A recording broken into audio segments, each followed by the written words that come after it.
दोस्तों आज का यह वीडियो आप सभी के लिए बहुत ही खास और फ़ायदेमंद साबित होने वाला है, क्योंकि दोस्तों आज मैं आपके साथ पैसे पर लिखी गई सबसे पॉपुलर और शानदार किताब rich dad poor dad book summary को मैं शेयर करने वाला हूँ।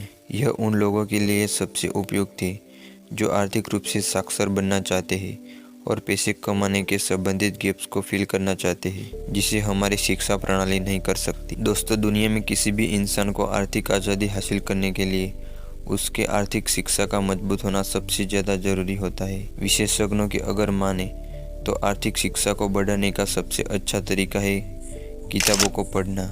यही वजह है कि दुनिया में बहुत सी किताबें इस विषय के ऊपर लिखी जाती है। अमेरिकी ऑथर रॉबर्ट कियोसाकी द्वारा लिखी गई किताब रिच डैड पुअर डैड भी दुनिया के उन्हीं किताबों में से एक है जिसे बहुत से लोग जीवन में अपना लक्ष्य प्राप्त करने और कामयाबी हासिल करने के लिए पढ़ते हैं। तभी तो आर्थिक शिक्षा के मामले में इसको दुनिया के सबसे प्रसिद्ध किताबों में शुमार किया जाता है। और आज की हमारी इस वीडियो में हम आपको इस किताब की ही समरी बताने वाले हैं। तो दोस्तों रिच डैड पुअर डैड किताब की कहानी लेखक रॉबर्ट कियोसाकी अपने खुद के जीवन की कहानी पर आधारित है। इस किताब में वो अपने दो पिता के बारे में लिखते हैं, जिनमें एक उनके असली पिता है जिनको उन्होंने पुअर डैड का नाम दिया है, और दूसरे उनके मुंह बोले पिता है जो कि दरअसल उनके एक दोस्त के पिता है और उसको उन्होंने किताब में रिच डैड का नाम दिया है। दरअसल उनके असली पिता बहुत ही ज़्यादा पढ़े लिखे और मेहनती इंसान है जो कि पेशे से एक शिक्षक होने के साथ ही आर्थिक रूप से काफ़ी कमज़ोर है, इसलिए रॉबर्ट किताब में उन्हें पुअर डैड कहकर बुलाते हैं।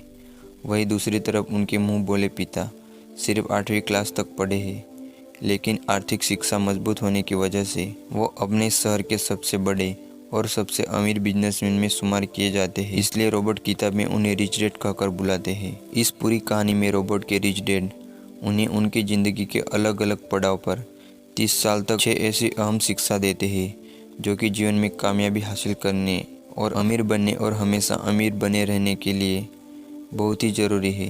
रॉबर्ट के रिच डैड द्वारा बताए गए 6 सबक दुनिया के किसी भी इंसान को अमीर और कामयाब बना सकता है, फिर चाहे वो इंसान कितना ही कम पढ़ा लिखा क्यों ना हो। तो चलिए अब हम आपको रॉबर्ट द्वारा किताब में लिखे गए उन्हीं 6 महत्वपूर्ण सबक के बारे में बताते हैं।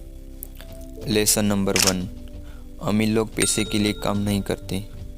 दोस्तों रॉबर्ट कियोसाकी के रिच डैड बताते हैं कि दुनिया के ज़्यादातर लोग कई दशकों से एक विशेष तरह के घेरे में फंसे हुए हैं और वे इस घेरे को रेट रेस कहकर बुलाते हैं। दरअसल दुनिया के ज़्यादातर लोगों की ज़िंदगी का मकसद सिर्फ अच्छे कॉलेज में पढ़ाई करना, अच्छी नौकरी ढूंढना, शादी करना और फिर ज़िंदगी भर अपनी वेतन से घर और कार जैसी चीज़ों के ऋण भरते रहना बन गया है। लोगों को इस बात का एहसास ही नहीं होता। इस तरह की ज़िंदगी में वे मेहनत तो सबसे ज़्यादा करते हैं, लेकिन उसकी मेहनत का फ़ायदा किसी और को ही होता है।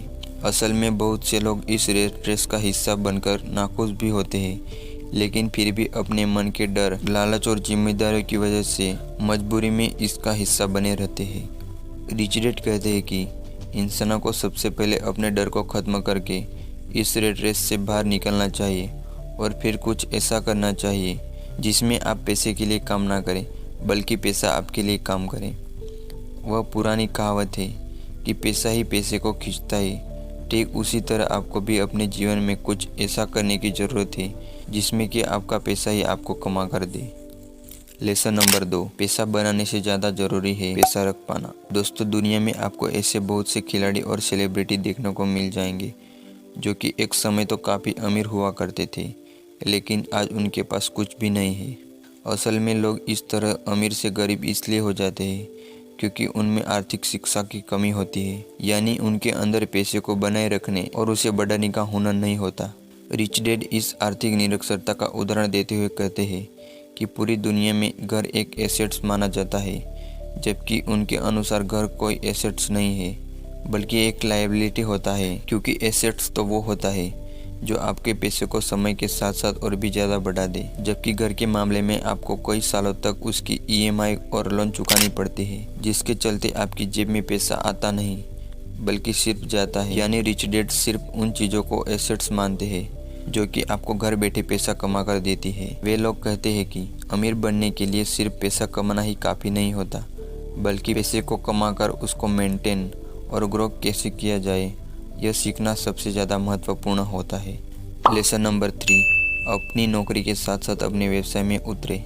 दोस्तों, दुनिया में जब किसी इंसान को उसकी पसंदीदा जॉब मिलती है तो वो पूरी ज़िंदगी उसी को करने का मन बना लेता है और फिर बिना कुछ सोचे समझे अपनी पूरी ज़िंदगी उस जॉब को करने में बिता देता है। रिच डैड कहते हैं कि दुनिया का कोई भी इंसान अगर चाहे तो अपनी जॉब के साथ साथ ही कोई दूसरा काम कर सकता है और बिना अपनी जॉब छोड़े वह एक नया बिजनेस एम्पायर का किंग बन सकता है। दोस्तों, इसके लिए लेखक के द्वारा कुछ उदाहरण भी दिए गए हैं, जिनमें कि व्यवसाय शुरू करना, शेयर बाजार में निवेश करना, रियल एस्टेट में पैसा लगाना और मुनाफा देने वाले प्रॉपर्टीज़ को खरीदना शामिल है। इनमें से कोई भी एक तरीका अपनाकर आप अपने लिए एक नई आय का स्रोत बना सकते हैं। यहाँ तक कि रिच डैड तो हर एक व्यक्ति को ऐसा करने की सलाह देते हैं, क्योंकि ऐसा करने पर ही इंसान सच में अमीर बन सकता है। लेसन नंबर 4, टैक्स केवल मध्यम वर्ग और गरीबों के लिए है। दोस्तों, इस लेसन में रिच डैड टैक्स के इतिहास बताते हुए यह कहते हैं, टैक्स असल में अमीर और गरीब के बीच मौजूद फ़र्क को ख़त्म करने के लिए बनाया गया एक प्रणाली था। यानी शुरुआत में सिर्फ अमीर लोग पर ही टैक्स लगता था और फिर टैक्स के उन पैसों को गरीबों की सुविधाओं में खर्च किया जाता था। लेकिन समय के साथ साथ धीरे धीरे मध्यम और उच्च मध्यम वर्ग पर भी टैक्स लगना शुरू हो गया और आज की अगर बात करें तो यह मामला पूरी तरह से उल्टा हो चुका है, क्योंकि आज अमीर लोग अपने दिमाग और चालाकी का इस्तेमाल करके खुद को टैक्स देने से बचा लेते हैं और सरकार के खाते में जो सबसे ज़्यादा टैक्स जमा होता है वह मध्यम वर्ग और उच्च मध्यम वर्ग के द्वारा ही जमा किया जाता है। बड़े बड़े अमीर बिजनेसमैन और उद्योगपति पहले पैसा कमाते हैं, फिर अपने सभी ज़रूरियात व ख्वाहिशों को पूरा करने के लिए वह उन पैसों को खर्च करते हैं और लास्ट में कुछ बचता है तो उन पैसों को टैक्स भरते हैं। जबकि वहीं मध्यम और उच्च मध्यम वर्ग के लोग पैसा कमाने के साथ ही टैक्स भी भरते हैं और फिर अंत में जो कुछ बचता है उसको वह अपने ऊपर खर्च करते हैं। लेसन नंबर 5, अमीर लोग पैसे का आविष्कार करते हैं। दोस्तों, Jeff Bezos, Bill Gates, Mark Zuckerberg, Elon Musk और भारत की अगर बात करें तो धीरूभाई अंबानी, शिव नादर और अजीम प्रेमजी, ये कुछ ऐसे नाम हैं जो कि दुनिया के अंदर ऐसा व्यवसाय या फिर कहे कि ऐसा विचार लेकर आए जिसके बारे में इसके पहले किसी ने भी नहीं सोचा था और अपनी उस क्रांति विचार से इन लोगों ने पैसे का आविष्कार किया।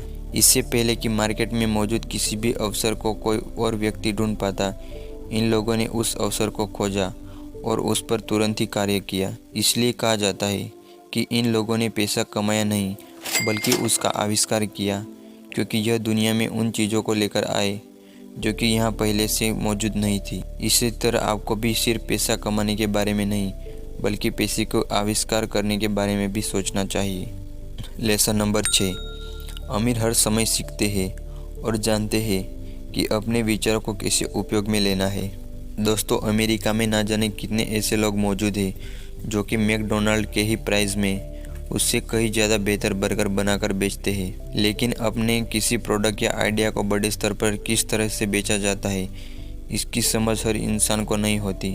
तभी तो वो मैकडोनाल्ड से अच्छा बर्गर बनाने के बावजूद भी उसको सिर्फ सीमित क्षेत्र या फिर सीमित मात्रा में ही बेच पाता है, जबकि मैकडोनाल्ड पूरी दुनिया के अंदर बिना किसी सीमा के अपने बर्गर बेचता है। असल में अंतिम लेसन के जरिए लेखक हमें यह समझाते हैं कि अमीर इंसान कभी भी नई चीज़ों और नई स्किल को सीखना बंद नहीं करता और इसी आदत की वजह से ही उसको हमेशा यह पता होता है अपने प्रोडक्ट या अपने आइडिया को दुनिया में बड़े स्तर पर किस तरह से बेचा जाता है। एक अमीर व्यक्ति और एक गरीब व्यक्ति के बीच प्राथमिक अंतर यह है कि वे अपने डर को कैसे मैनेज करते हैं। रोबोट कियोसाकी उस डर के बारे में बात नहीं कर रहे हैं जो कुछ लोगों को दंत चिकित्सक के पास जाने या ओझा को देखते समय होता है। पुस्तक में डर पैसे खोने के डर के बारे में है और उस डर को कैसे संभालना है। रोबोट कियोसाकी ने दुनिया भर में करोड़ों लोगों को पैसे के बारे में सोचने के तरीके को चुनौती दी और बदल दिया है। तो दोस्तों, आपको आज का यह rich dad poor dad book summary कैसा लगा और आपका कोई भी सवाल या सुझाव है तो मुझे नीचे कमेंट करके ज़रूर बताइए। तो चलिए दोस्तों, आज के लिए इतना ही। मिलते हैं एक और ऐसे वीडियो के साथ। तब तक के लिए जय हिंद, वंदे मातरम। वीडियो पसंद आए तो लाइक कर देना और चैनल पर नहीं हो तो सब्सक्राइब कर देना। धन्यवाद।